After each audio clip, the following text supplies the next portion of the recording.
Okay, I think I'm done with the plugs, y'all, with all my mini Cool. plugs. So I push. Okay, that's the last thing. Done.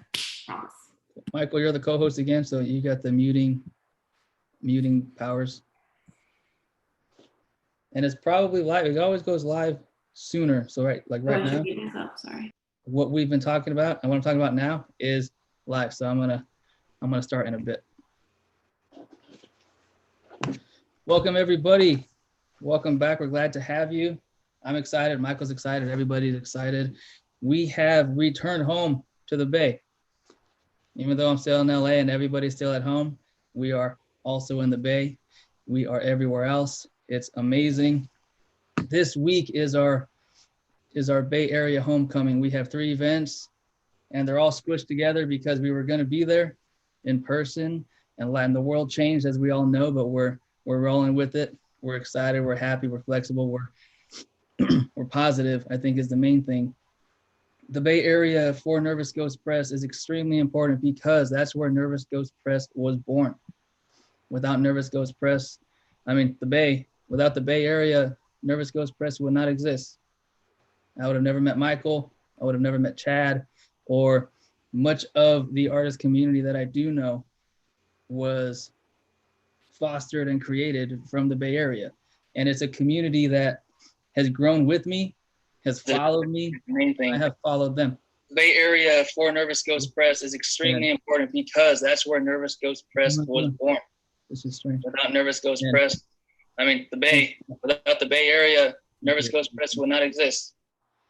I would have never met Michael. I would have never met Chad, or there we go. I was hearing myself. It was driving me crazy. It's all good. Something that is fantastic about our move into the virtual world and our virtual events is we're all doing this together. And I say it a lot, that we're learning.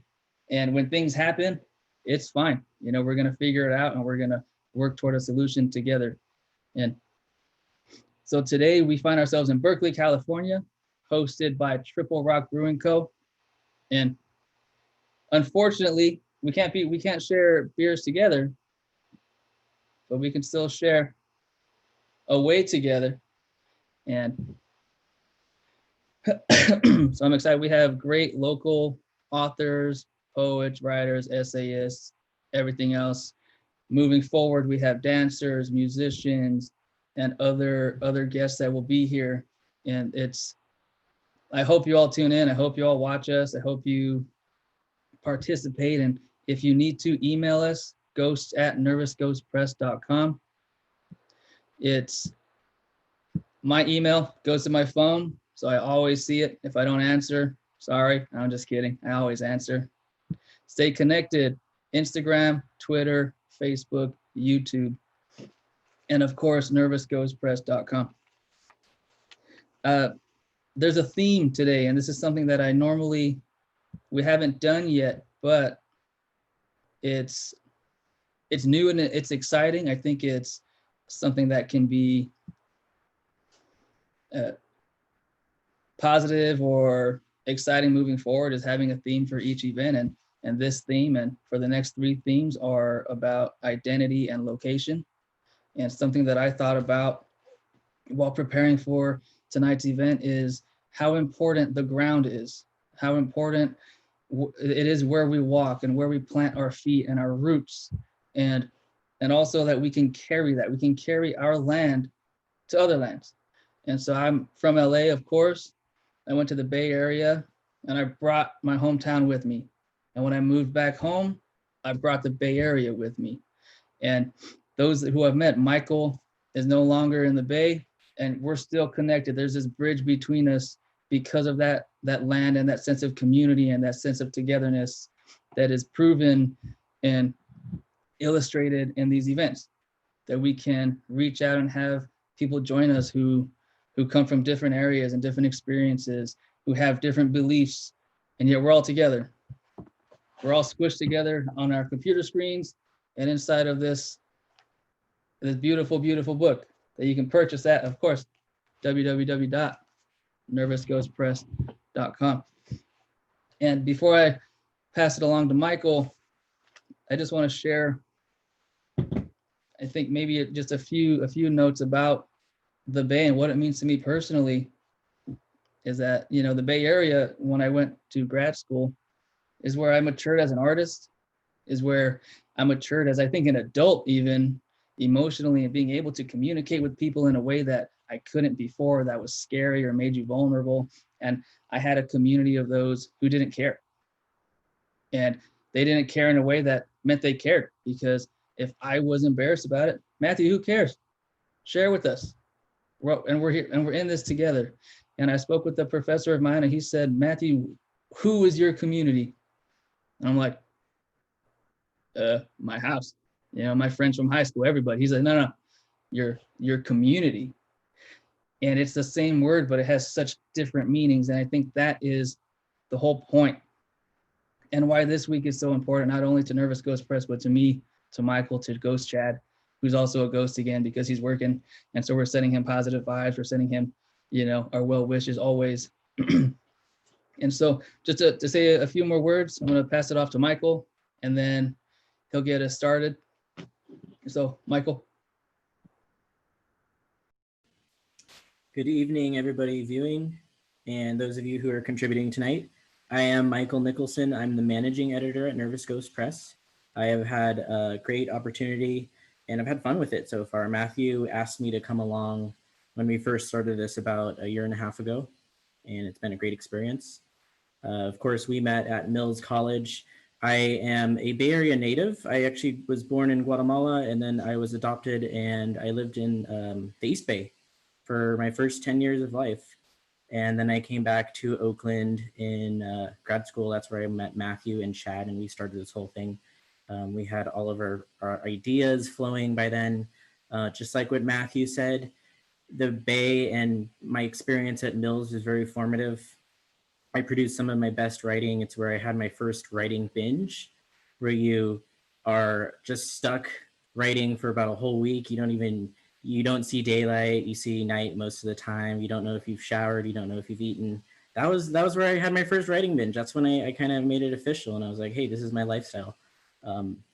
And I have a special connection to the Bay. I lived in SoCal for a little bit, and I was that kid who always compared things to the Bay. So that just gives you a little sense of who I am and how much I love that area. We have a great show for you tonight. We have a great lineup. There are some new faces, some people who are reading that haven't been on here before, so welcome. And yes, Chad is not able to be with us. He is Ghost Chad now. And since we don't have our venue rep, I'll actually just give them an extra shout out. That is Triple Rock Brewing. That's where we would have been if we could actually be with each other tonight. I don't have Triple Rock with me, but I do have a craft brew. This is Anchor Steam, of course, based in San Francisco. So a little similar there, at least geographically relevant. And I have had beers at Triple Rock. They are open, I think, for takeout, and they have their patio space open. So definitely give them a try if you're in the area. You can find them at Triple Rock Beer on Instagram and social media. Okay, so for our first reader, it is the wonderful Stuart S.D. LaShawn. Stuart has work published in numerous literary magazines, including Measure, Kenyon Review, Phoebe, and Your Impossible Voice. His book of poems, Body Tapestries, from Dream Horse Press, was a winner of the Orphic Prize. Stuart, happy to have you.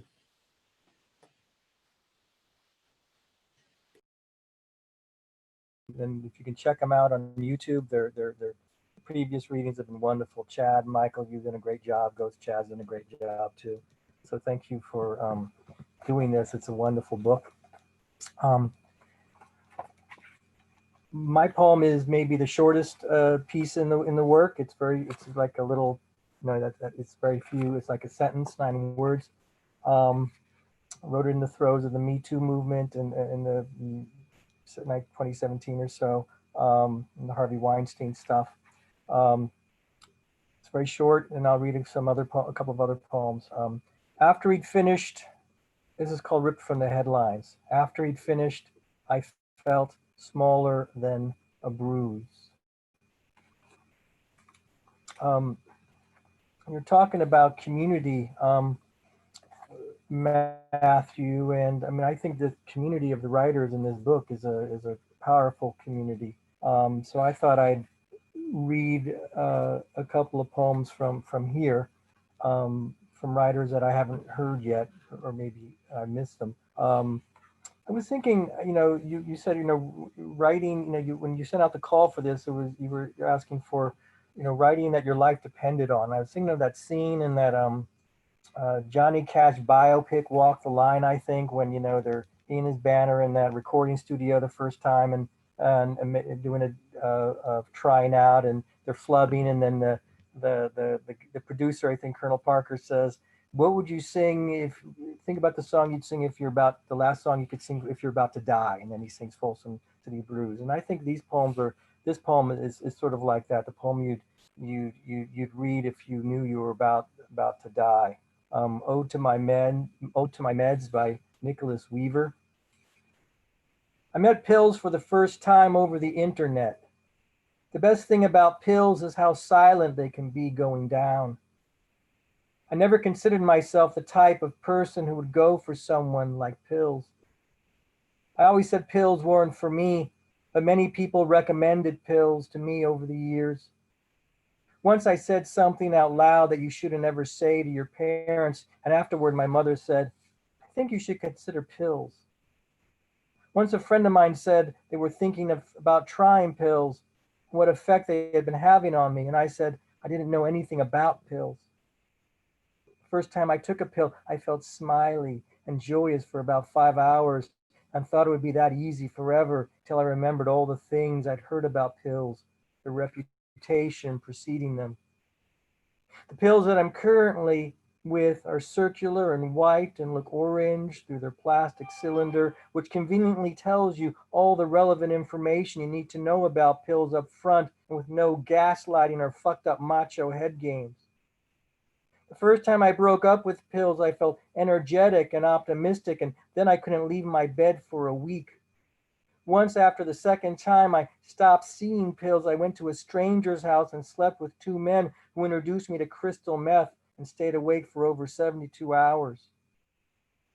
I always know it's time to get back with pills when my skin starts to crawl in crowded rooms. I can eat only oranges and I begin driving like I have a death wish. It's not that without pills, I want to kill myself. It's that I fear without them, I might impulsively place myself in a situation where I conveniently died by complete accident. A lot of times it feels like pills and I will be in each other's lives forever. I always feel safe and taken care of by pills, but sometimes I have to take care of them. One time on a road trip to the beach, they popped open in a bag full of sandy towels. At the motel, I spread them out on the bed, cleaned and caressed them individually with a special cloth I save when my glasses get dusty. I kissed each one before saying goodnight. It's a really awesome poem, I think. And here's another one by Michael Jennings called From Lamentations, Lament 2. I went to the place of the poem, but it was small and dark and smelled like the ancient dens of foxes. Time kept coming back to scratch at the door. Old words littered the walls as if to keep the damp out. Someone had lit a fire, but the ashes were cold. The spiders were everywhere. And there was such sadness in the spaces between words, so much nothingness in the everything they said. Why fear the nothingness? But we do. How fear the meaningless, which we are? Here is my voice hanging on a tree. Here is my shoe, which remembers me. And beautiful were your black diamonds, like the beauty of the sea at night. The points, the spires and breezes of the night, where you passed and I followed and the words went out and I vanished. Wonderful book, wonderful, wonderful book. You guys did a great job, awesome job. Thank you. Thank you very much, Stuart. Once again, I commend your reading ability. I just like listening to your voice, and I'm sure some other people here viewing like that. And your poem is short, but it's dense. And the empty page, the emptiness of it really matters. So thank you again for sharing. All right, our next speaker is actually one of our guest speakers. So welcome. And Tyrese is here, one of two of our guest speakers. So I'll give you a little bit of a bio and then I'll let you speak. Tyrese was born and raised in Lynchburg, Virginia, around Southern Black women who ingrained in her their history, their skin, their soul, and their mind. Her work represents their stories, and she writes from the perspective of being Black and female in America, including all the complexities that are within that. She is a warrior for women's rights and has worked with numerous nonprofits from the West Coast to Virginia, supporting the mission of educating and protecting marginalized women. She holds a master's degree in English, creative writing, and a bachelor's degree in women's and African American studies, and she's currently working in higher education. Her poetry is published in Our Spirits Carry Our Voices, and she is the web consultant for West Oakland to West Africa, an international poetry exchange, and I'll talk a little bit more about that. She currently resides in Texas and is working on a book about her hometown. And I do have some, sorry to cut you off, I do have some extra info to share about her that she wanted us to share. She's also working on a project titled Colossus Home, which is a very beautiful book, and it includes 65 poets and prose writers and 8 visual artists. And the Moms for Housing is actually a fundraiser for that project, and 100% of the proceeds go for that. And you can, if you want some more information, you can email colossuspress510@gmail.com. And then, like I touched on in her bio, she also works with West Oakland to West Africa, which is an international poetry exchange that was started in Oakland, and of course works with West African poets and creatives. And you can check them out at westoakland2westafrica.com. I think that's very important. Nervous Ghost is probably going to include a nice little infographic for you for our Instagram page, because we want to definitely share that. And now I'll hand it off to you, Tyrese. Thanks for joining us. Hey, I hope my lighting is good, because it's getting late here in Texas. Can you see me? Okay. Hey everyone, thanks for the intro. Carla is here. Hey Carla, and she's the founder of West Oakland, West Africa, and she also was the co-editor of Colossal Home. So I'm sure she'll talk a little bit more about both of those projects when it's her time to read. But I'm really grateful to be here. So as my bio says, I am not from the Bay Area. And I remember taking a course with Awan Mance and Kirsten Saxton at Mills College, where we were talking about who can be considered a local Bay Area artist, right? And so we went back and forth. I'm like, well, you had to have been born there, or you had to have someone who passed away that you buried there, you had to give birth there, there had to be some fundamental life change that occurred there. And I realized that I went through that, right? And so even though I definitely consider myself a Southern artist, and I would say I am an artist from Virginia, the Bay Area showed me so much love and was fundamental to my growth, as Matthew brought up in his intro, that it would be a sin not to show love to the Bay Area. You know, when the artists used to come on the mic at like the MTV Awards, like, thank God, thank my mom, thank my loved ones, I'd have to thank the Bay Area if I ever get an award for like any of my artistry. So, I mean, from the women, especially from the East Bay, they really taught me how to be bold, right? They taught me how to, you know, be sensual and love outside of, you know, the cracks and outside of the things that they were missing in life. And so that joy I carry with me, and I'm just thankful for my experience in the Bay Area. So that definitely leads me to my point today, which is about sex. But it's not that sensual sex after you have the bubble bath and you've got your wine and you're feeling good and everything's looking good and glossed up. It's the lovemaking that you make after war, right? After death, after some of the crises that we're seeing now in this pandemic. You know, what's going on with the social movement and the civil unrest that we're experiencing now, the love that you have to make when you're holding on to kind of the last thread of life. So I'll get started. Oh, she said, her moans crawling across tree limbs, spread like branches, dripping wine red like monthly rakes from sex or from giving a fuck. She climbs on top of hard mountains to see past waves coming full speed ahead. You must lick the open crack in the wall and let your tongue be amused by electric sockets of pink matter. Black lives are as sensual as any other body, but have been tempted to choke when stroking good. We sometimes don't cry out for fear that our screams will be bloody and we will wake into a nightmare where I am not wet with passion, but my insides are exposed to the flesh of the world. I want to be called all things godly while running on demon time. I hear him say, let me ride on your passion, but then I would have to love him. And then maybe he loved me. And then maybe one day I'd have to bury the gun under his grave because someone decided his dick was the shooter and my womb the bomb. And then, well, who would feel the need for freedom if you have stolen my very moan from under my throat? I suck all I can from him to remember the taste of life he gives me. And our children will never suffer in America because I swallow all I can to save them from waking up inside of silence. Silence will not take me tonight. I moan like crying wolf, so the moon howls back and blackness hears my call to live.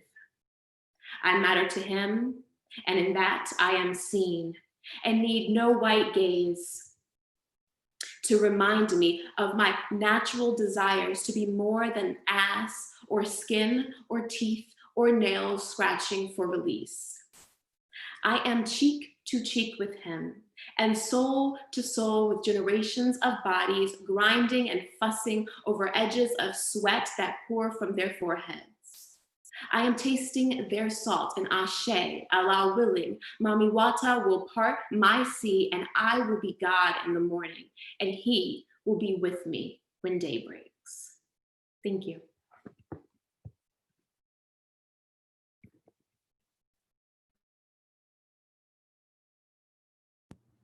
Thank you, Tyrese. That was awesome always.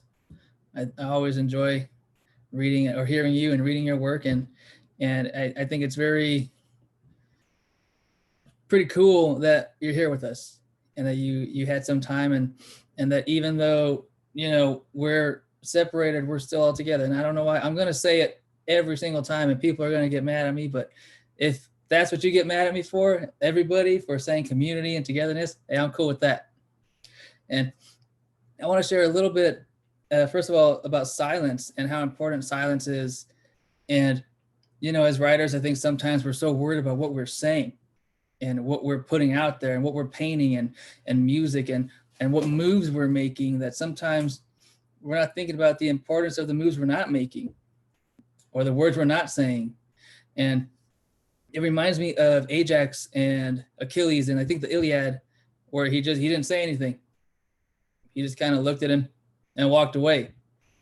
And that silence is more powerful than any words that could have been spoken. And it's something that I think we all think about when we're writing of, you know, what should we say, or maybe what we want to say or don't want to say. There's always, the words are always here, but it's whether we let them out. And I think Nervous Ghost Press will advocate for that silence and the noise. And to learn more about us, of course, email us. You can hear the interview with Michael and I at the Chills at Will podcast, Apple Podcasts, and Ask Alexa. There's also a new article at the SF Chronicle Datebook, and that website is datebook.sfchronicle.com, or in print. I think I've been trying to go up there and get one or find it online and order 1,000 copies, but I'm still working on it. There is also our Q&A at the end where I have questions for everybody. They have questions for me. I'll get questions from my text messages, Twitter, Instagram, YouTube comments. You can hashtag Nervous Ghost 10, Nervous Ghost August 10. That is Nervous Ghost August 10. And today's Q&A will be different, as I want it to be more of a discussion with all of us, with all of the writers, the guest speakers, Michael and myself, about location, about identity, about community as it relates to a physical space, and not so much an emotional or otherwise. And so that's something that, you know, look forward to. I know that all of our communities are intertwined now, more so than ever, especially with the move to more virtual events with technology, cell phones, but there's nothing like writing down your thoughts in a notebook, in the Nervous Ghost Press notebook. It's 36 pages, saddle stitched, not saddleback, that's a college. And it looks amazing. It's really cool. And there's also nothing like reading paper and having the book and holding it in your hands. And of course, it's heavy. It's heavy emotionally, it's heavy physically. And you could purchase both of these, of course, at www.nervousghostpress.com, www.nervousghostpress.com. All right, back to Michael to handle this way better than I do. So, all right, Michael. I think you handled yourself well, Matthew. No knocking yourself here. All right, so our next speaker for tonight is Lily Globber, who I want to thank here. I haven't seen you on the video yet, so I'm sure that some of the viewers, if we do have regular viewers, are happy to see you too. Lily lives and writes in Brooklyn and elsewhere. She is a therapist and youth advocate for older teenagers in foster care in New York City, so thanks for that. She also enjoys animals, homonyms, and other planets. Lily. Hi, everyone. I'm so glad to be here tonight. And all the words I heard thus far were so moving and powerful and fortifying. And thank you for having me with you. I have my Nervous Ghost little notebook in my hand right here. And I'm really grateful to be in the Writing for Life anthology. It's meant a lot to me, and it's meant a lot to me, and I'm so happy to join you all tonight. If it's okay, though, I'm gonna read this new thing that I've been working on. It kind of intersects with the themes of the discussion for tonight around geography and place and location. So hopefully I'll join another night and read what's in the Writing for Life anthology. But this is a work in progress piece in 5 parts, and it's called, tentatively, When God Opens a Window, or Sigue la Cabra. 1.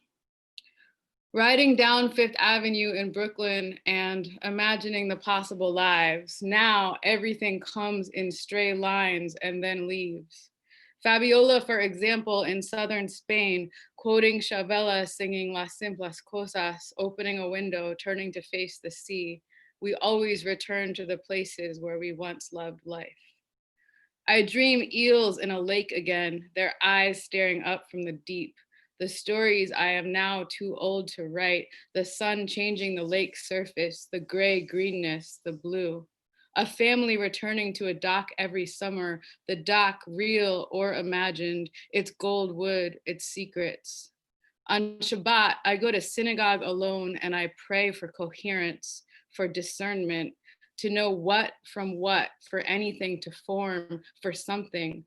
This language is too abstract for God, I know. It's possible that God won't understand, that God is obtuse, has not read theory. It's possible that God is asleep. It's hard not to blaspheme, not to look away.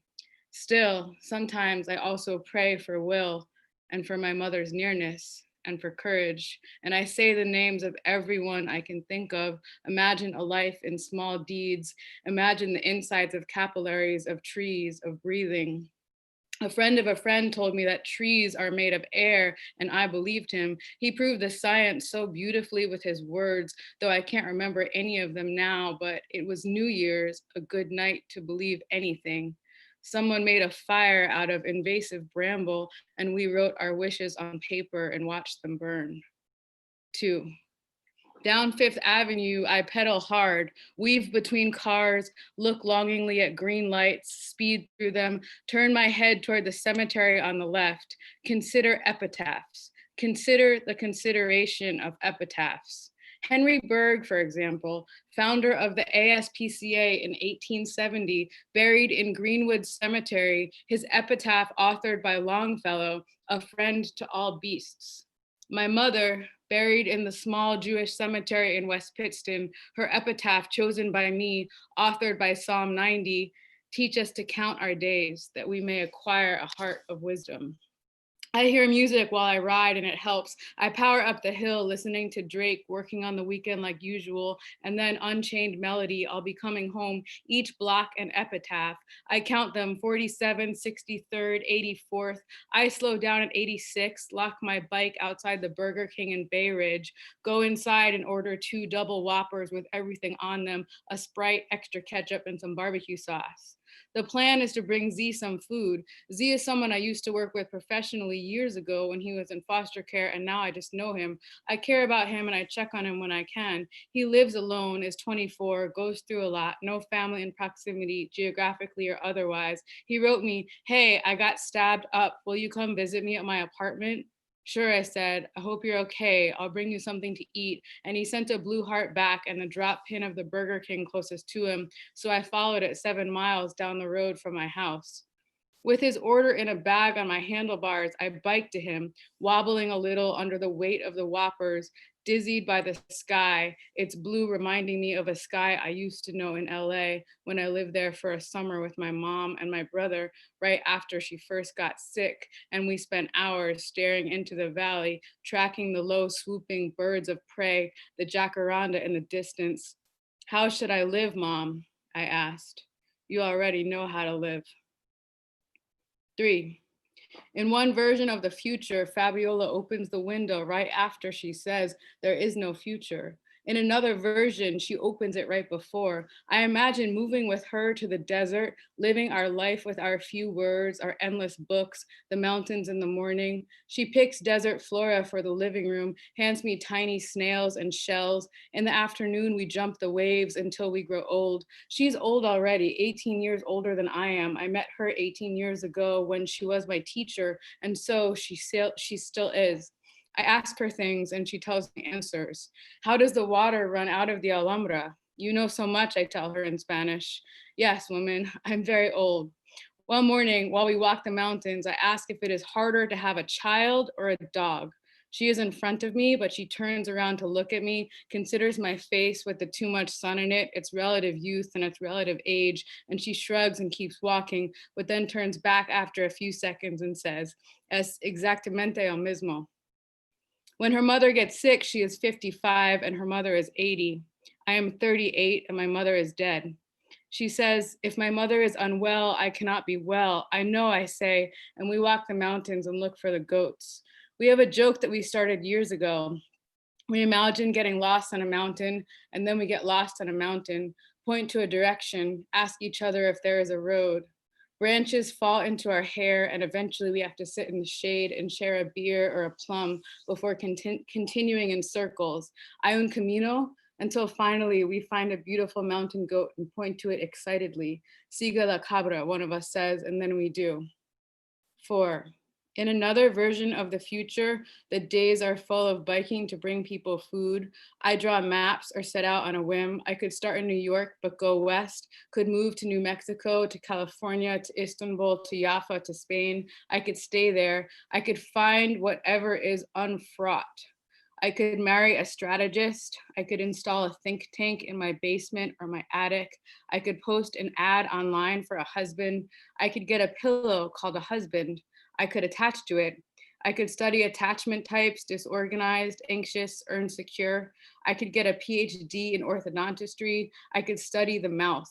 I could move to Svat, learn Talmud, lay my head in the sun-drenched fields, could study wheat varieties, the opening and closing of anything. Could have a child, could attend to a growth process, could learn more about the maturation of cheese, could join an animal rescue mission, could rescue one bison, could study bioluminescence, its lengths and its limitations, could beg anyone to return, could study the names of things, could finally investigate the question of Neptune, its endless cold depths. I could sit quietly, could share what I have, could turn toward the yes of anything, could cultivate a collection of tiny just movements, could plant jacaranda trees in Bay Ridge and see how they grow. Outside of Z's apartment, I text him and he says the door is open, but he can't stand up. And I realized when I ordered the Whoppers that I was picturing a few stitches, a half moon scar on his arm maybe, but I open the door and find him on the bed.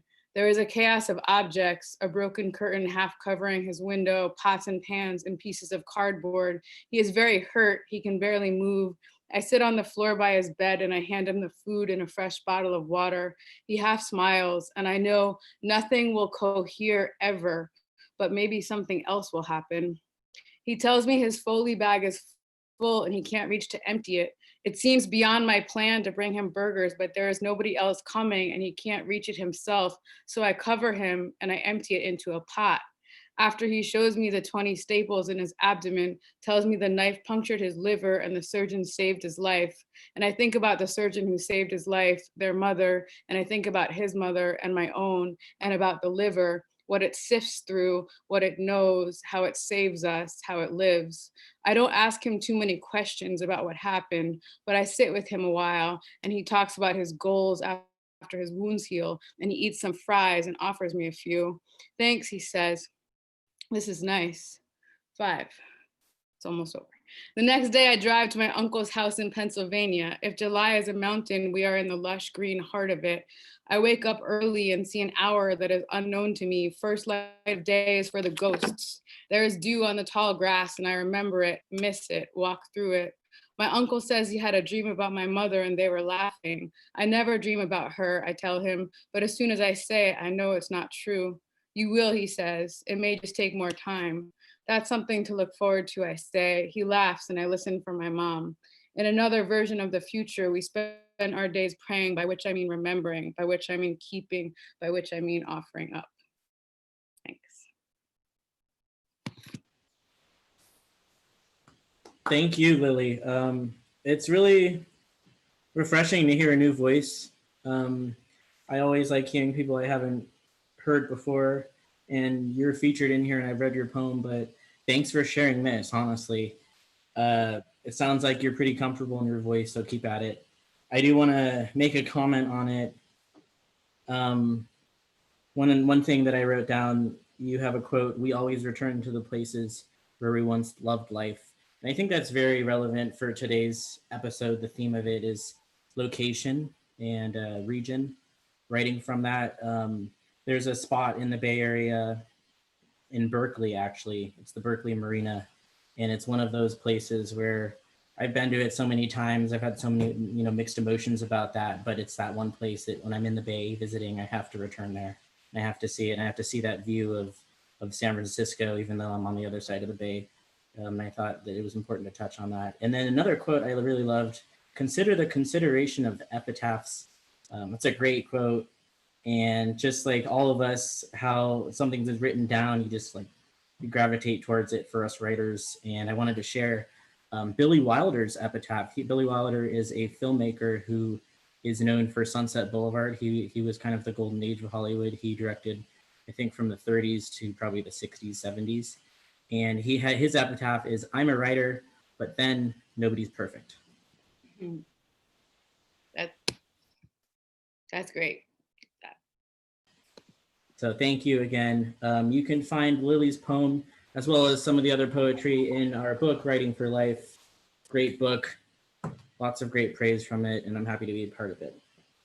All right, our next speaker is James Valiant, and he's the second guest speaker that we have tonight. James earned his master's in literature in May of 2019.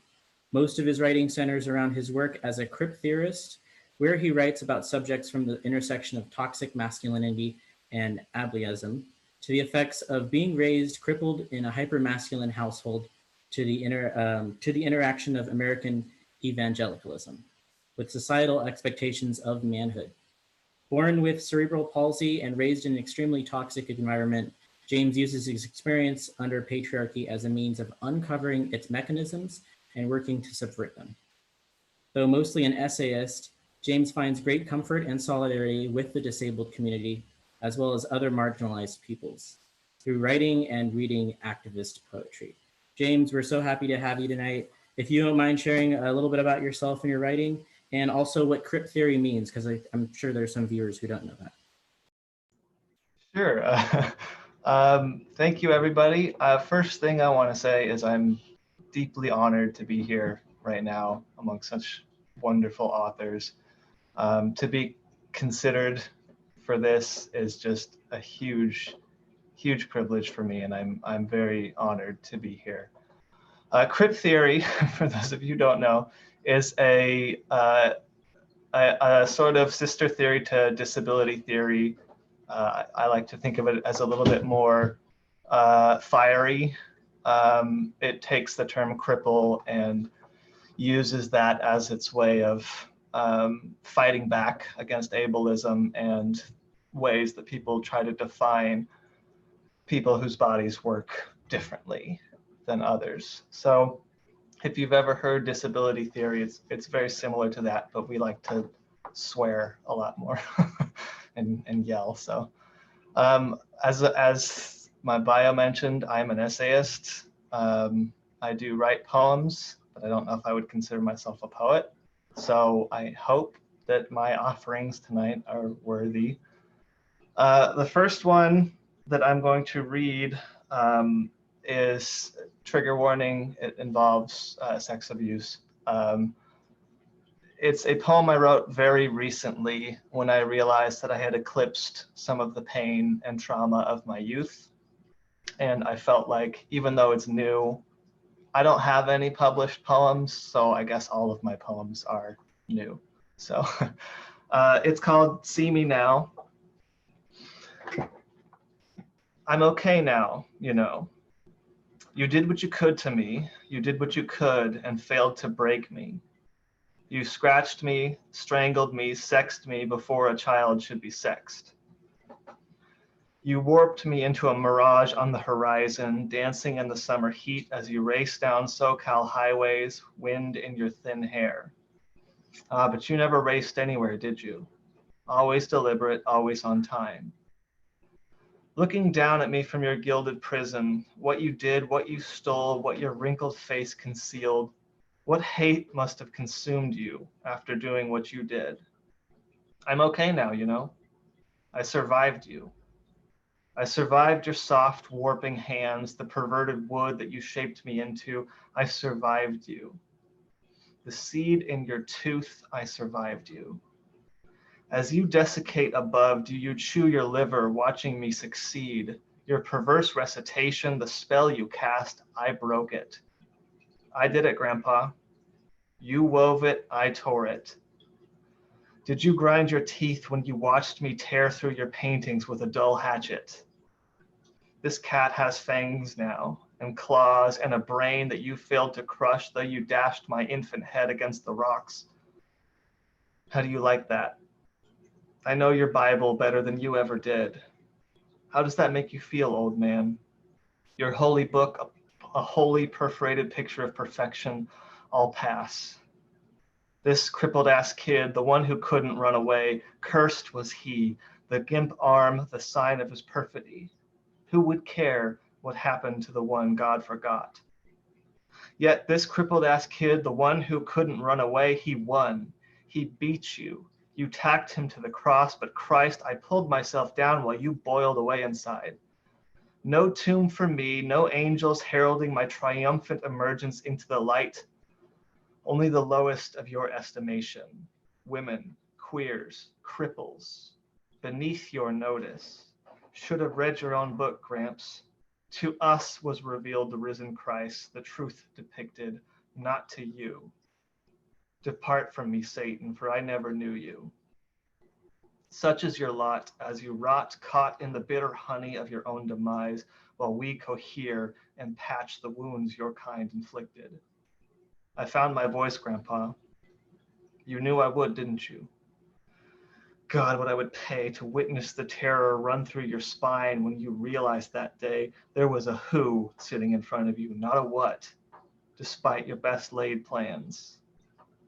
I survived you, you know. Of course you don't. Deaf ears in life, dead ears in death. I'm speaking to empty dust. On my balcony with my cat. You knew this fucking cat. He helped save me, helped hollow you. But you're gone. There is no heaven, no hell. I speak into a night filled with the restless hiss of freeway. I speak for me because I found my voice. If only you could see me now. And then I have one more because I decided to end on not such a dour note. This poem, if we're speaking about place and location and physicality of place, it feels wrong to say that somebody with a physical disability pays more attention to that than anybody else. But it is certainly something that is on the mind of somebody who has to be very careful where they're walking to make sure that they don't fall over and hurt themselves very badly. So I do have a lot of thoughts for our Q&A at the end, but I'll save them for that. This is called Missing Sunset. I wrote this when I was getting used to walking with my sticks that I use to get around when I go for walks. So a few years ago. Missing sunset. I've missed the sunset, my sticks at it again. I know before I'm halfway through, I've gone and missed the sunset. I didn't know that I wanted to see it when I picked up my sticks, stretched in the hallway, saw the light fading outside.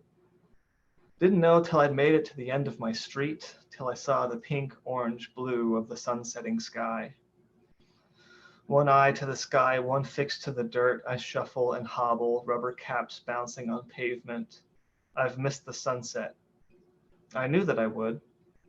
I'll never make it, inside as I hurry along. My 4 legs are faster than ever were my 2, but I've gone and missed it anyway.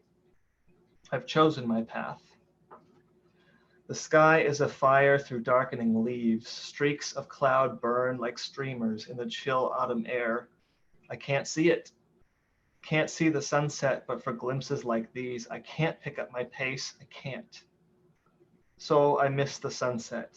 I see the sky going gray beneath the deepening shadows as night seeps through day. I didn't leave to see the sunset. I left to walk. The whole way home, I wonder, why? Why did I do it? Why do I walk? I will always miss the sunset. I've come home to darkness. I've forgotten to leave on the light.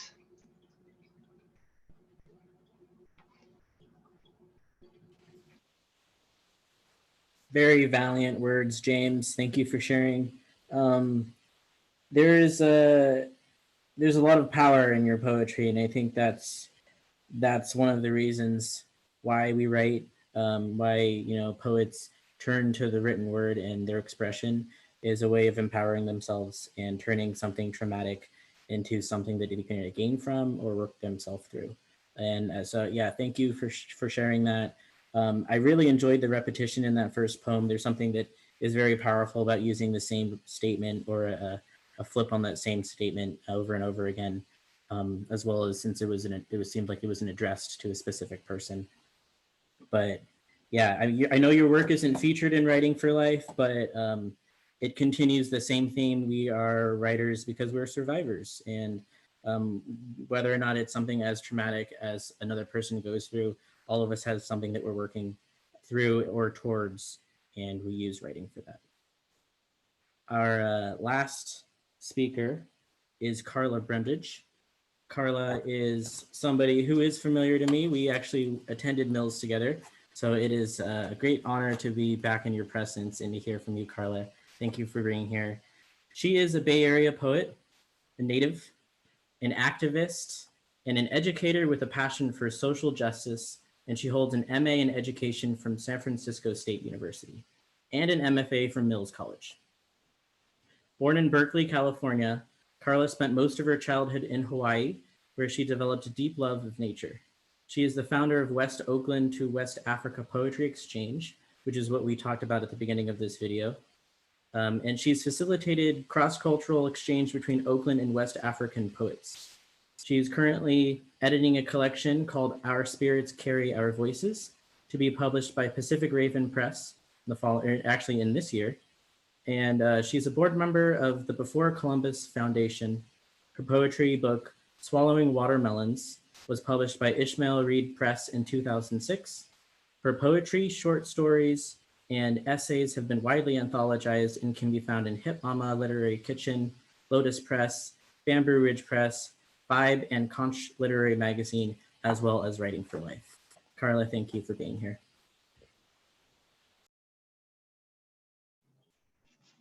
Thanks so much, Michael and Matthew and Nervous Ghost Press. It's such an honor. Thank you for all the poets who read before me, Lily, James, Tyrese, and Stuart.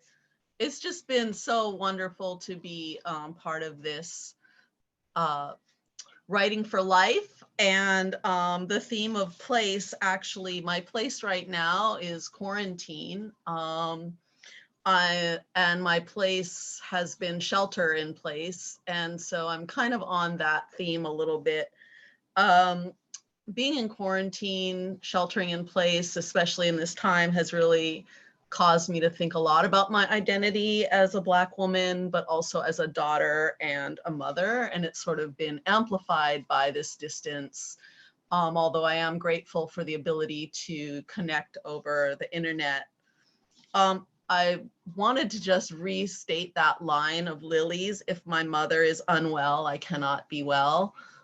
Thank you for that. I'm home here in Hawaii at this reading, and it's because of worrying about my family and trying to become closer. So those are kind of what I'm gonna think about today. And my writing for life, I do write for my life. And unfortunately, it's in my other place in Oakland next to my bed. So I don't have it, but I'm holding it up here. I've really enjoyed reading it. So I'm gonna read a few short pieces, including the one that is in Writing for Life. Let me start with 2 short quarantine poems. First one is called Braless, because in the beginning of quarantine, I was feeling like free, you know? I don't know if people have been through that, but I was in like the freedom feeling. So braless, in my womanhood, comfortable, myself, my heartbeat, cover one ear and you hear my downbeat, cover both and you have the upbeat. Put your head on my chest and you have the rhythm of me in my body, comfortable, myself.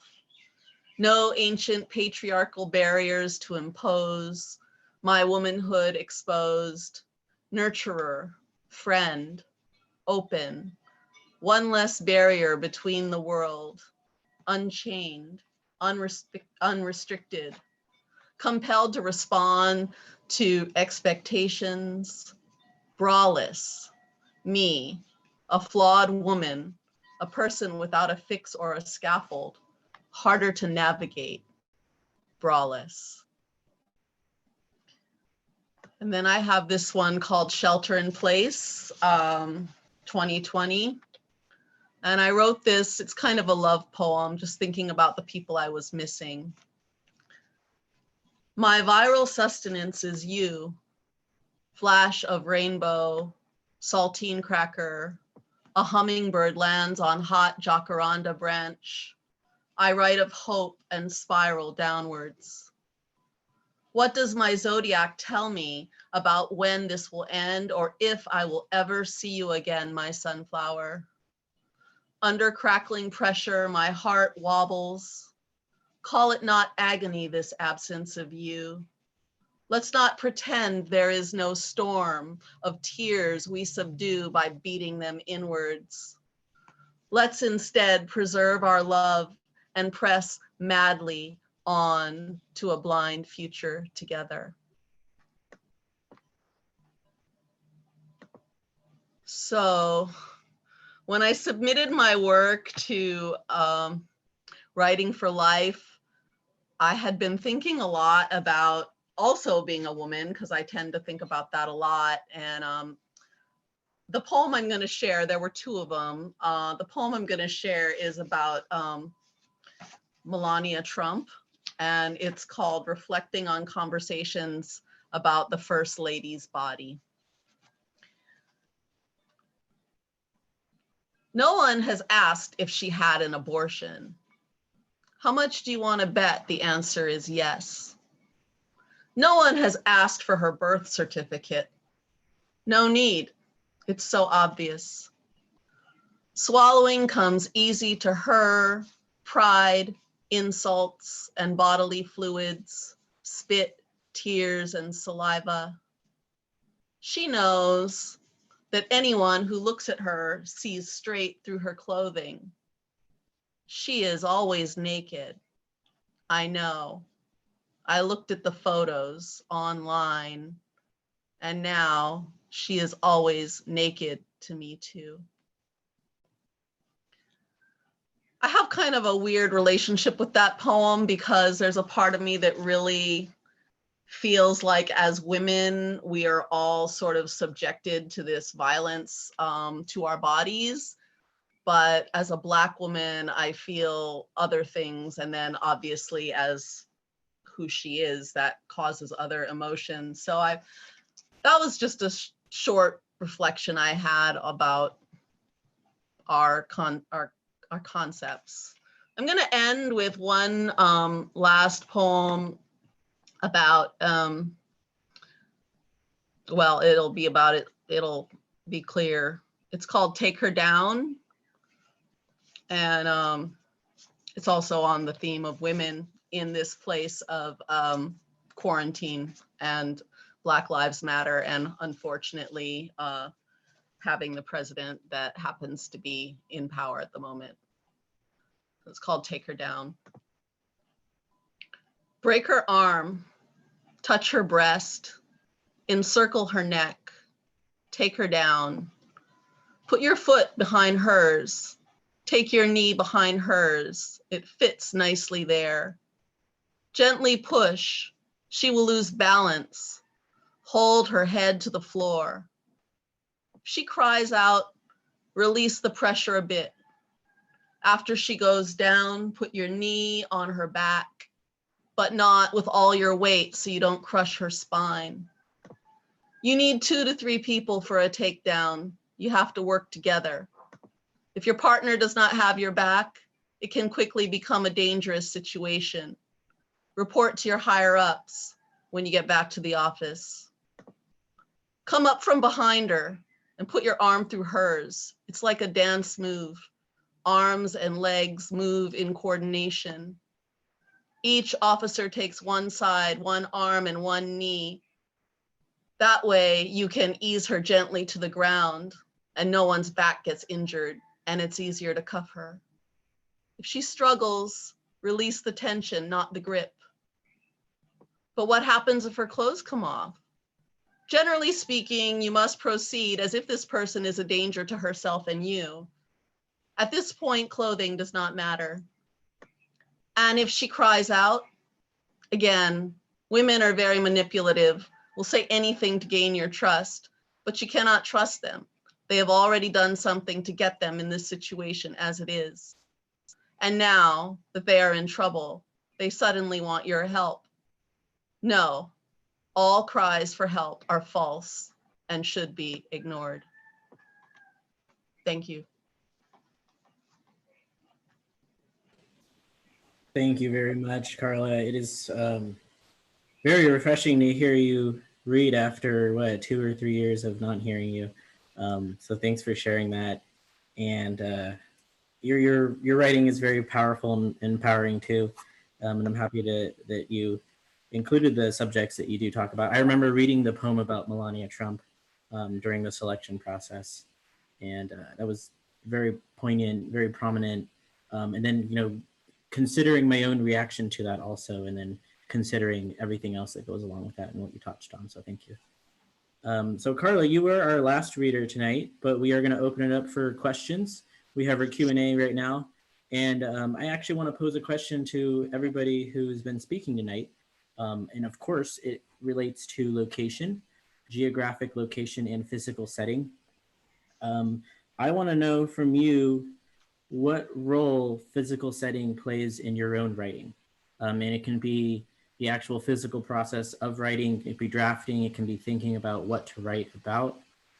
For me, I've always believed that the place that I am currently living in, not only the city, the state, but the actual room that I am being housed in, All of that goes into my writing. If I'm in Southern California and it is summer, it's August, I go outside and the clothes are sticking to my body and it's just like that every single day, somehow that's coming into my writing. The heat and the frustration of dealing with the heat, and the frustration of seeing people in LA just not care about the heat, even though I care about it.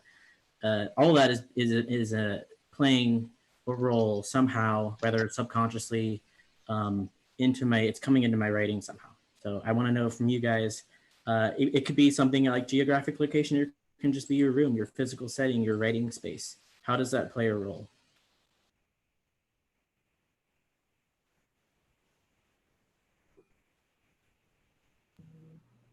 I'll share a little bit to inspire everybody else. I think that'd be kind of cool. If you watch me flounder around, I think you'll feel a little more comfortable about speaking. I know, writing in a different location is different all the time for me. If I'm on my bed, at my computer, in the car, thinking, in the shower, or driving, or just walking around, what gets me somewhere that really gets me into a I guess a zone, the writing zone, the super zone that we always want to get into, is not being here. It's not so much a place where I am physically, but more spiritually or brainly, make up that word there. And if I'm driving and there's traffic, or just cruising on the highway, on the freeway, that's where a lot of things just your brain just starts to wander, and then it goes into all the places, and my brain will then be in Oakland, it'll be down here in LA, it'll be in New York when I visited, it'll be wherever I went all at the same time, 10 years ago, 15 months ago, 15 minutes from now, and in the future. And it's strange to think about, but it's cool, because then you have those conversations with yourself in this area that never happen in real life, but we always think they're going to, or we think that that's how it should have gone down. And it creates this whole new place, because then, maybe not for some people, you have a dream, and in that place it becomes the reality, or you forget what was real, or if it was a dream and you're like, did I dream that, or did it actually happen? And then it becomes a horror movie, and you can't sleep, and then you write poems, but I don't know, something like that. I think somebody else, I'd love to hear everybody. And I'm going to call out James, not for this question, but I know you have questions. I want to hear them, and I want everybody to answer them. So at some point, let's have it. I will try to answer this one if that's okay.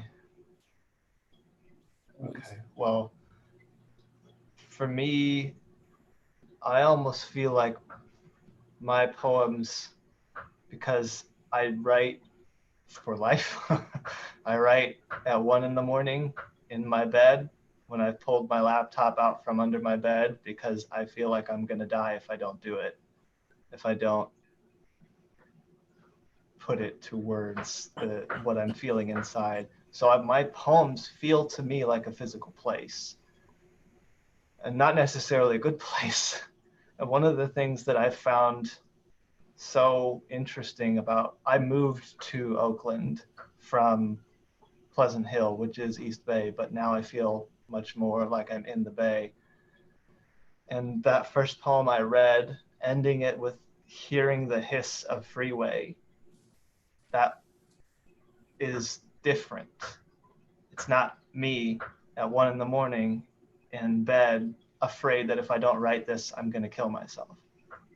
It was me sitting on my little patio thing, hearing the freeway super close by, being in a new city, being in a place that I absolutely love, and being pissed off at the things that, this other person had done to me.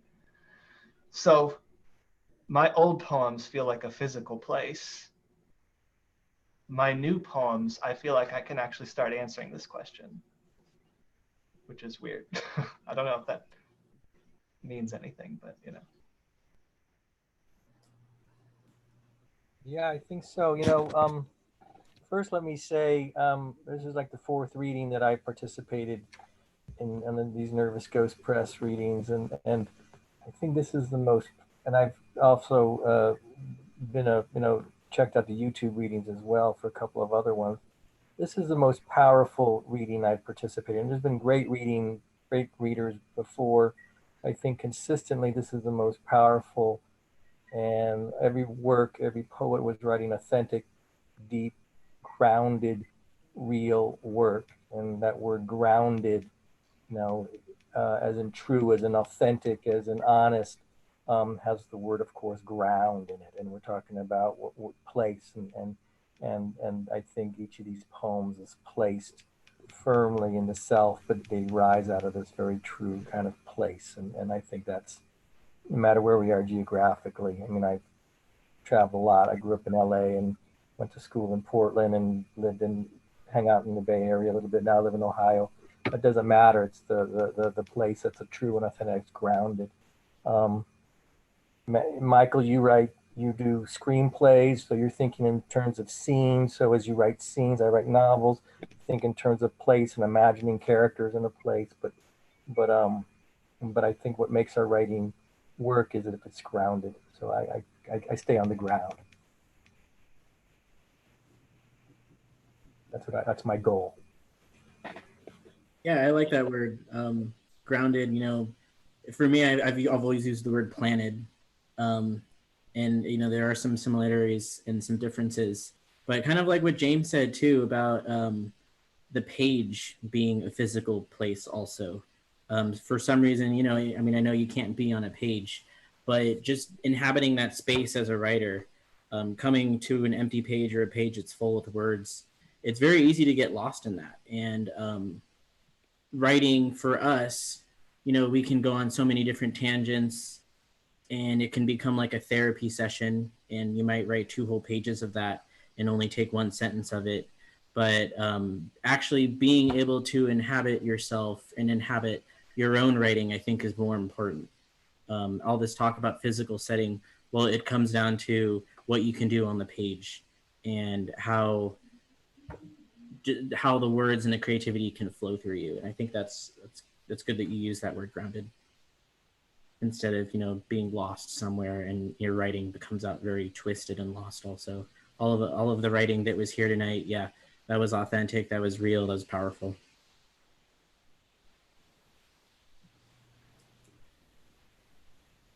I think I can. Oh, go ahead. So for me, I think it's not about where I am, because a lot of times I don't feel a sense of home. And it's more about time for me. So my relationship with time, or temporality. So when I was in the Bay Area, time was different than, of course, when I was in Atlanta. And time is different in Central Texas than it is on the East Coast. And I think for me, it's about not necessarily a writing place, but the place I am with time. So what time the sun sets, when it rises, when the sun is its oranges or reddest. It's like, that's, to me, it's a very, I don't know how to explain it. It's very, my place is with time. I don't even know if that makes sense. Like waking up at 3 a.m. to write feels authentic sometimes, or, being up until midnight feels good. So it's not necessarily that physical place, because often you can be home, at home, and not be home, right? And not be seen, or not be heard, or not feel your authentic self. It's more so with time for me, because time feels like, and not the time on the clock, but the time that you feel when you are literally looking at the sky, right? So that's where I exist, if that makes sense. I don't know if that makes any sense at all, but it made sense before I said it. So What I hear you saying, time is really important, but I mean, what I hear you saying is that you're present. Yeah. Yeah. Right. Being present. I think writing does that for me too. I mean, I think probably for all of us, I feel most present, most there when I'm writing. For sure. And I think it's so beautiful to think of like a sense of home not being in place, but being in time. I think that's what you said. Like, that's really beautiful and so compelling. And like kind of freeing in a way. So thanks for that. Yeah.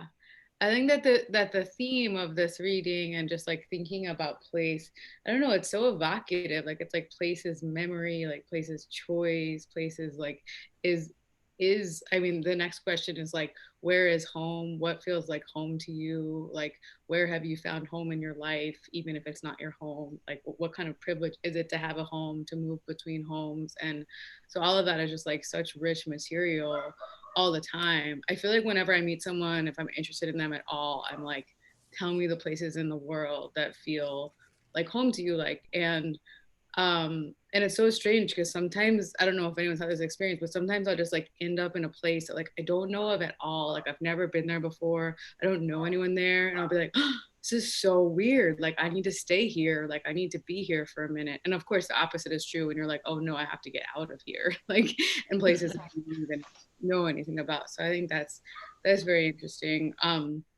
But yeah, I think it's just it's such a rich theme. So I'm grateful to think about it tonight.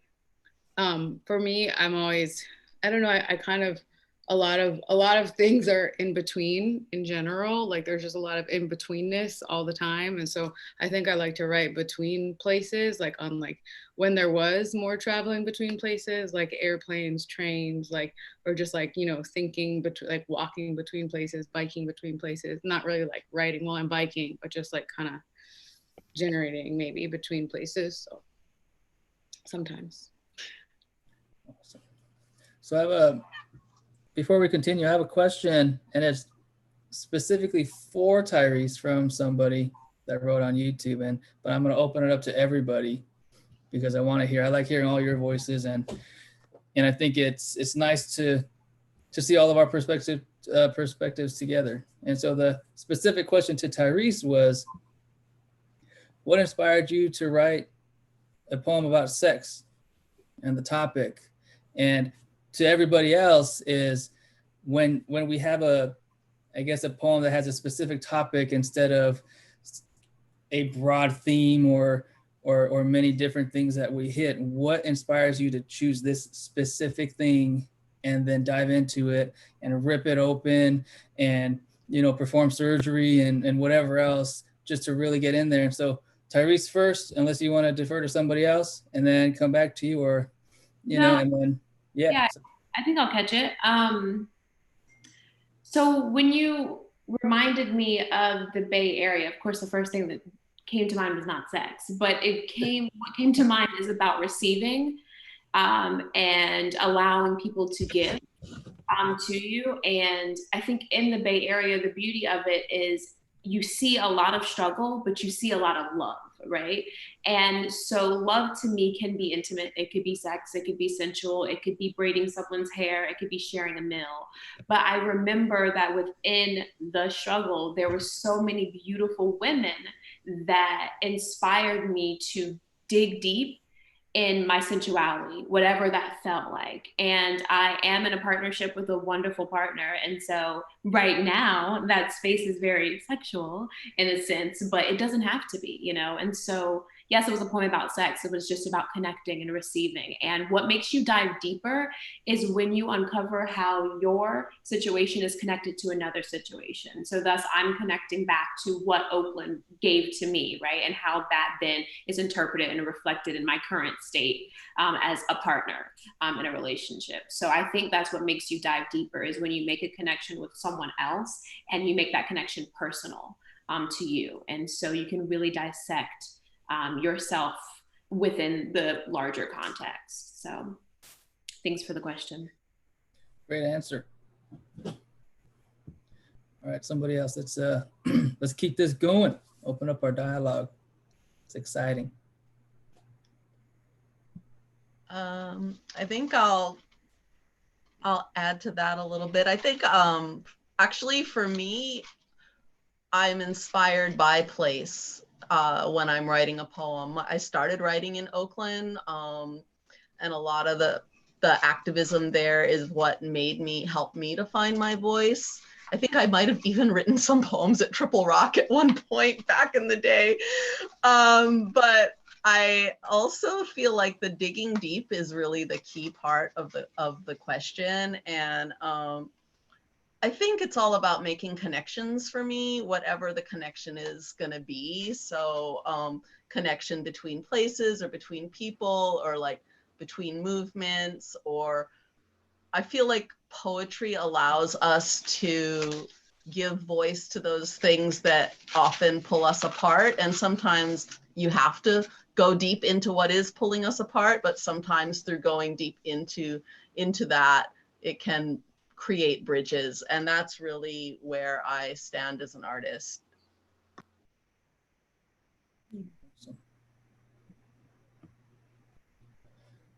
All right, so I have a new question, and it's technically not even my question because it's James's question. And so James, it's on you now. Okay. Can I say one thing in regards Yeah. to the last question? Totally. Just really quick to Tyrese personally. I, as a victim of abuse, found listening to your poem to be just mind-blowing. To take sex, which can be such a terrifying thing for me, and to give it voice as something that can be a contested space, even when it's great, even when it's good, like to turn it into, to speak that sort of power and let your body just feel the things that it's going to feel. I write about sex because that's the only thing I can write about. It like breaks my mind and I have to. And to hear you take it and say this was great, but also look at the pieces. It's, I mean, this is totally selfish, totally just me, but like just blew my mind. So thank you for that. That was great. But my question is a question to the whole group. I was asking Matt this before we started, but I was also asking this since Matt invited me here. And honestly, prior to that, do I get to call myself a poet because I write poems, despite the fact that I have never had any of my work published?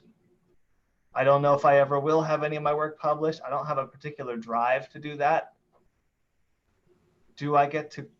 Can I call myself a poet? That was to Matt. This is a question to everybody. Yes, this is a question to everybody. Yeah.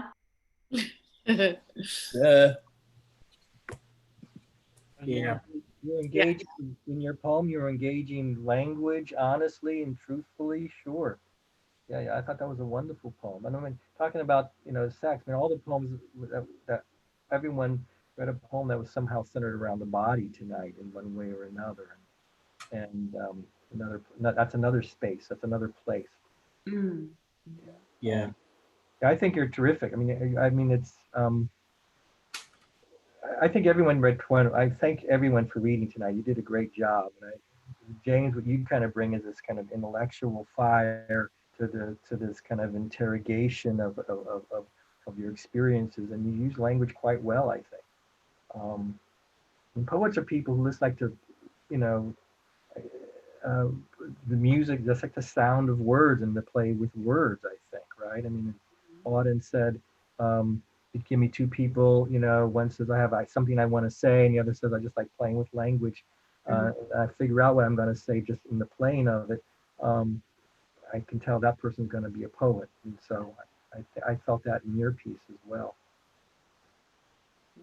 Yeah, I think of poetry as a state of mind, because even though I myself am not a poet, I feel like those who are poets, who write poetry daily, if not as part of a career, as part of a working career, they're constantly thinking about words and language and images and forming poetry in their thoughts, at any given time.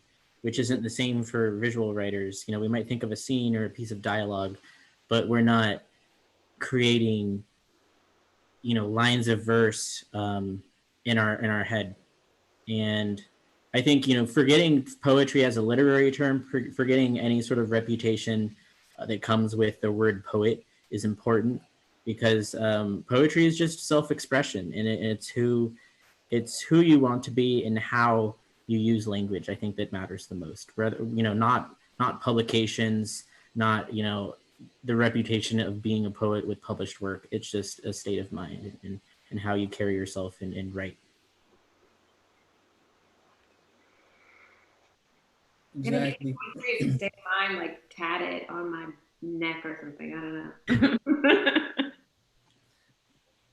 I want to, obviously, yes, James, of course, and you can call yourself whatever the hell you want, really. I think we could all call ourselves whatever we want.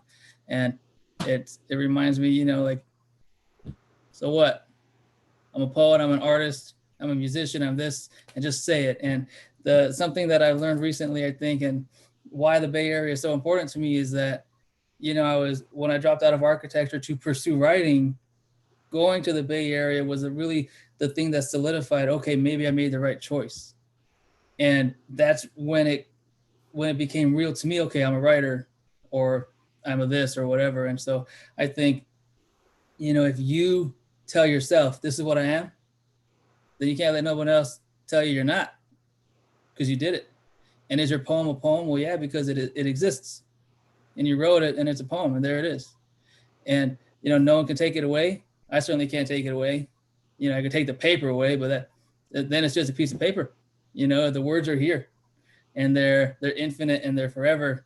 And if anybody else has one, if not, I thought of another question. And my new question is to ask Michael to ask a question. So now it's Michael's turn.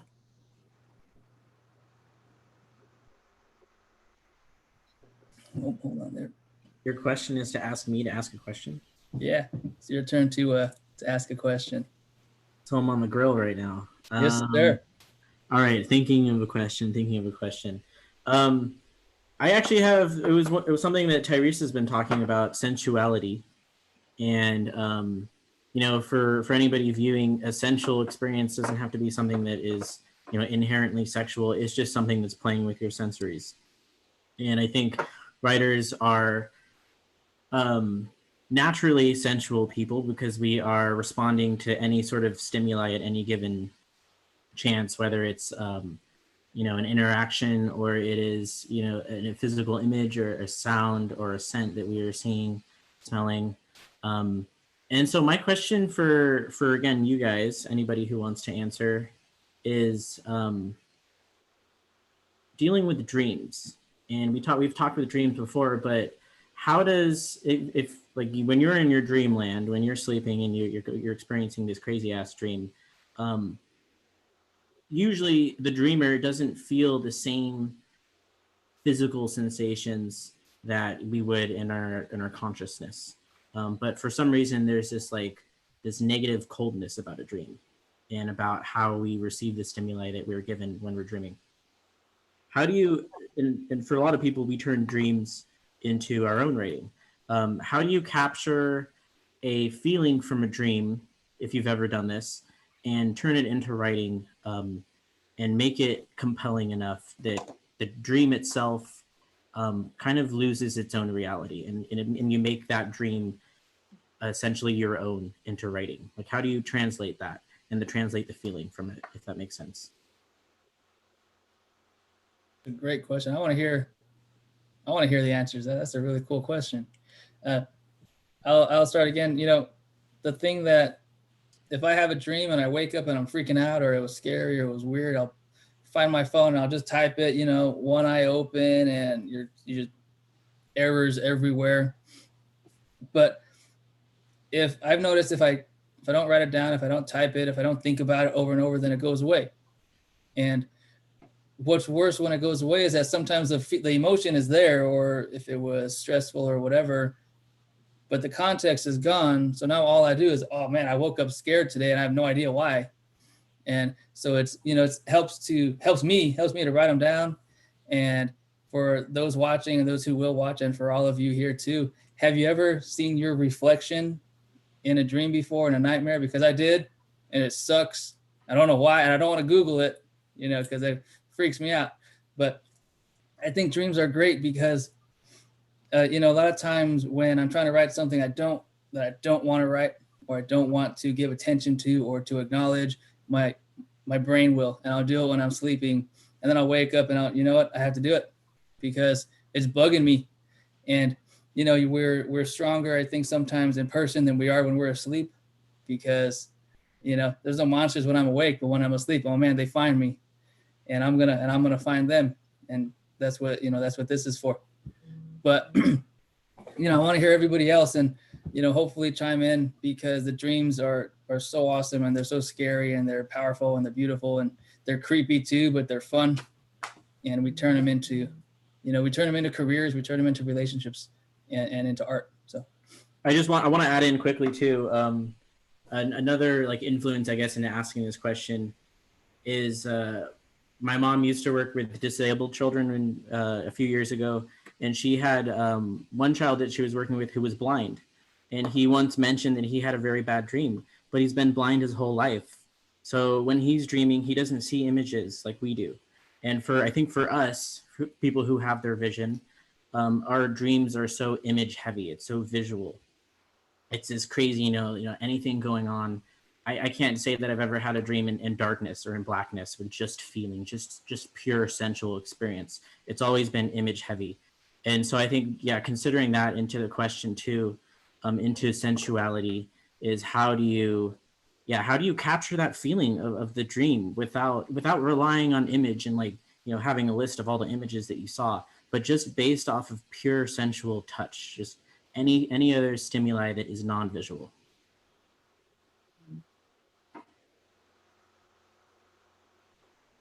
I don't know about reporting on the dream so much, but writing poetry, I don't want to get hung up on labels like is this poetry or not poetry, but writing that is dream-like.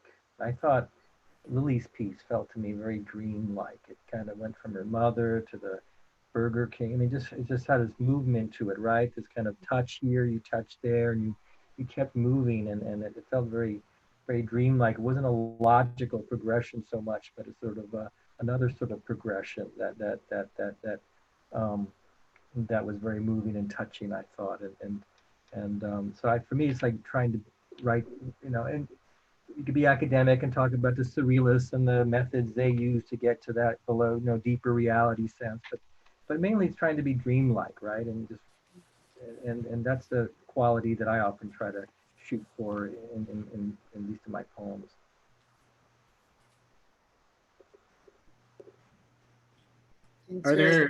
Sorry, I don't want to cut anybody off.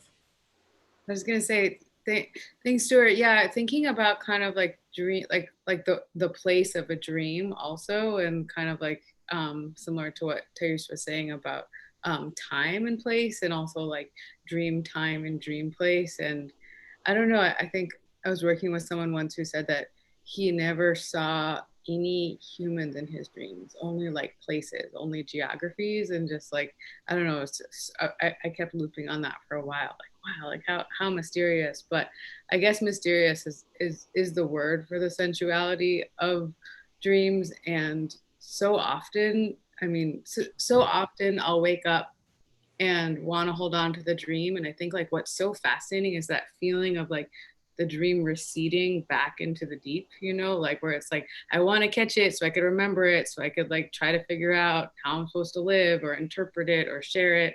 But like the dream just like, I don't know, it's like so close to remembering it, and then it just like kind of falls back into wherever, like from wherever it came. And that feeling is sort of so frustrating. Like I almost remembered it because I guess I didn't write it down fast enough, but it's also like so interesting and so mysterious. Like, where does it go? Like it was so vividly remembered upon first waking up, and then it's just like swallowed by like the whale. I don't know. So I think, yeah, it's a really cool question, and thinking about images also, and symbols and all of that, material to mine. It's exciting.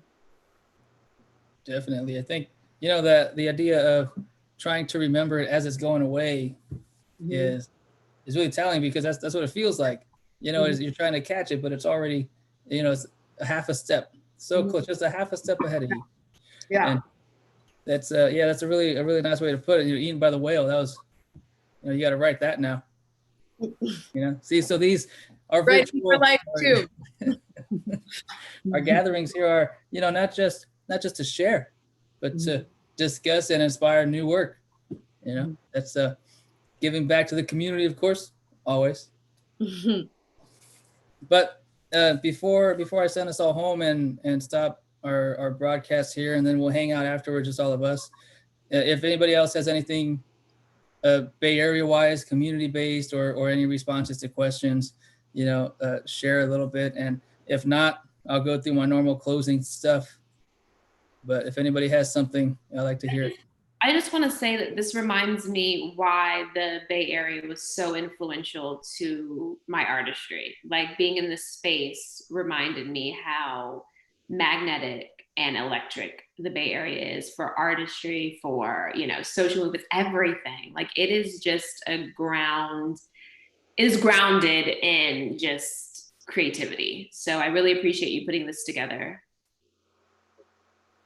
Can you hear me? Yep. Okay. No, I appreciate everybody being here too. And so I'm gonna share my screen very quickly. Thanks for the great reading, everybody. You're all, this is really nice. Thanks. Yeah, of course. So to everybody watching and everybody that will watch again, thank you for joining us. Thank you, Triple Rock Brewing Co. in Berkeley, California, for hosting us. Go grab a beer, grab a pint, grab a whatever. Donate if you can. Just show our support to our community members. Come together in a way that is impactful in any sense of the word. And I'd like to share a few more things here. And that is our next event, our second event of our Bay Area homecoming, will be hosted by the Stork Club in Oakland, California on Thursday, August 13th. We'll be having some more local Bay Area poets, artists, and writers, as well as myself, and I'll be joining the set list that day. So if anything, show up for me, but I'm excited to join everybody that is here, everybody that is present in our copy, in the book, and in our community. Follow us, stay connected. Instagram at Nervous Ghost Press, Twitter, Facebook, YouTube, and of course, www.nervousghostpress.com. Be sure to pick up your copy if you like these works, and there's many more. Stay tuned to news and upcoming events. The Thursday, August 13th, and then we have Saturday, August 15th, and our last event of August will be on the 28th. So that one's going to be fantastic. The 28th, we're coming back to LA. So if you want to be part of the LA and Bay Area Revolution, come to all of them. Hang out, ask us questions. And if you would like to participate, email ghosts@nervousghostpress.com. And with that, I'd like Michael to say a few words before we say goodbye. Thank you. Huge shout out to Mills College, because this wouldn't be made possible without Mills College. It's where Matthew, myself, and Ghost Chad all met. It's where we had our creative juices flowing. And even though it was a year or two after at least I graduated, got my MFA, that was the place where Writing for Life was born. And we were all there because we wanted to write for our life, and we wanted a degree, and we thought that was the best way to do it. We made friends, and we had experiences that we can't forget. And now we're here with all of you, sharing poetry, sharing our writing, and everything that we've dedicated our lives to. So thank you for contributing tonight. Awesome. All right, thank you, everybody. We'll stick around, not on YouTube, just to kind of have a hangout, and we see what's up, see how your lives are going. But everybody out there, thank you for having us always, and we look forward to seeing you on Thursday and Saturday. I'm